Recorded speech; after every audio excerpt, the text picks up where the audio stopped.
After reading Booty Candy, I knew that Windy City Playhouse had to produce this show. I also knew it would be one of the riskiest shows that we've ever produced, and maybe one of the riskier shows that we will produce. Mommy, why you and Granny call my dick booty candy? I don't know, I guess because it's candy to the booty. So can I lick it?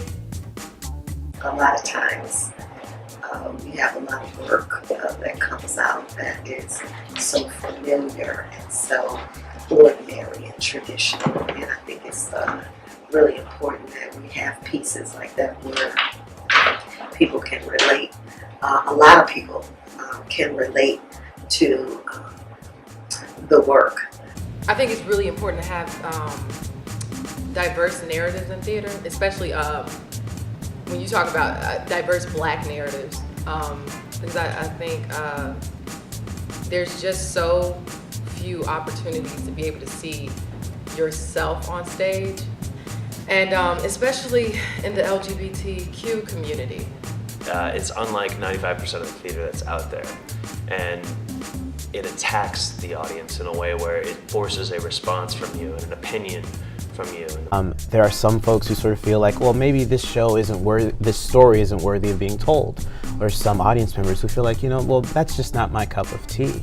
But I think you sort of learn, and we've had audiences who come and see it, and they just laugh, and they enjoy it. And it's cool to see this story told in a unique way, a unique story, and just sort of an uplifting night at the theater.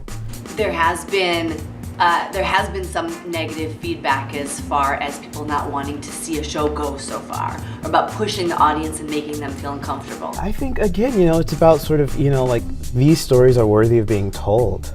And you can sort of, keep telling these same old stories that we've seen before and before, or you can, sort of lead the way. And that's the cool thing about theater, that's the cool thing about Chicago theater, and about Windy City Playhouse. And I think that Chicago audiences are absolutely ready to sort of lead the charge and say, hey, show us something new. Tell us a new story in a cool way, and we're down for it. Are you offended when people get offended? No. I mean, I feel like this show is...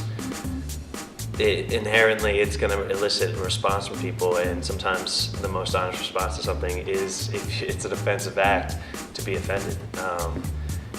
But it's funny also at the same time that in those moments people find time to sit back and be appalled by something or think it's hilarious at the same time. And it can all be the same reaction night to night or completely different. One of the important things to us about Windy City Playhouse is making sure that we bring issues to audiences with some sort of a sense of humor. We want to be able to talk about deeper issues and important topics, but we want to be able to allow the audience to really see it with a sense of humor. It's very important for Windy City Playhouse to take a look at lots of different types of people and different types of experiences and give a voice to Chicago and the people who make up this beautiful city to be able to hear their individual stories, and Booty Candy is one of those important stories to tell.